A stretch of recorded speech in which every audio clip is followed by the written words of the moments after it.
حضور پاک صلی اللہ علیہ وآلہ وسلم کی یتیم پر شفقت کا واقعہ۔ نبی کریم صلی اللہ علیہ وآلہ وسلم عید کے دن گھر سے مسجد کی طرف تشریف لانے لگے۔ راستے میں آپ صلی اللہ علیہ وآلہ وسلم نے کچھ بچوں کو کھیلتے دیکھا۔ انہوں نے اچھے کپڑے پہنے ہوئے تھے۔ بچوں نے سلام عرض کیا تو نبی کریم صلی اللہ علیہ وآلہ وسلم نے جواب ارشاد فرمایا۔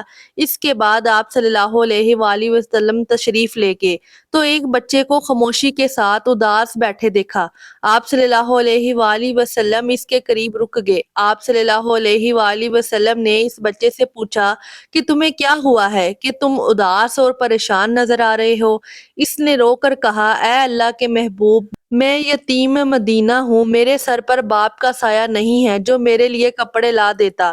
میری امی مجھے نہلا کر کپڑے پہنا دیتی، اس لیے میں یہاں اداس بیٹھا ہوں۔ نبی کریم صلی اللہ علیہ وآلہ وسلم نے اسے فرمایا کہ تم میرے ساتھ آؤ۔ آپ صلی اللہ علیہ وآلہ وسلم اسے لے کر واپس اپنے گھر تشریف لائے اور سیدہ عائشہ صدیقہ سے فرمایا، ہمیرا انہوں نے عرض کیا، لبیک یا رسول اللہ، اے اللہ کے رسول صلی اللہ علیہ وسلم، میں حاضر ہوں۔ آپ صلی اللہ علیہ وآلہ وسلم نے فرمایا، اس بچے کو نہلا دو۔ چنانچہ اسے نہلا دیا گیا۔ اتنے میں نبی کریم صلی اللہ علیہ وآلہ وسلم نے اپنی چادر کے دو ٹکڑے کر دیے۔ کپڑے کا ایک ٹکڑا اسے تہبند کی طرح باندھ دیا اور دوسرا اس کے بدن پر لپیٹ دیا گیا۔ پھر اس کے سر پر تیل لگا کر کنگھی کی گئی، حتیٰ کہ جب وہ بچہ تیار ہو گیا تو نبی کریم صلی اللہ علیہ وآلہ وسلم کے ساتھ چلنے لگا۔ تو نبی کریم صلی اللہ علیہ وآلہ وسلم نیچے بیٹھ گئے اور اس بچے کو فرمایا، آج تو پیدل چل کر مسجد میں نہیں جائے گا بلکہ میرے نبوت والے کندھوں پر سوار ہو کر جائے گا۔ نبی کریم صلی اللہ علیہ وآلہ وسلم نے اس بچے کو کندھوں پر سوار کر لیا اور اسی حالت میں اسی گلی میں تشریف لائے جس میں بچے کھیل رہے تھے۔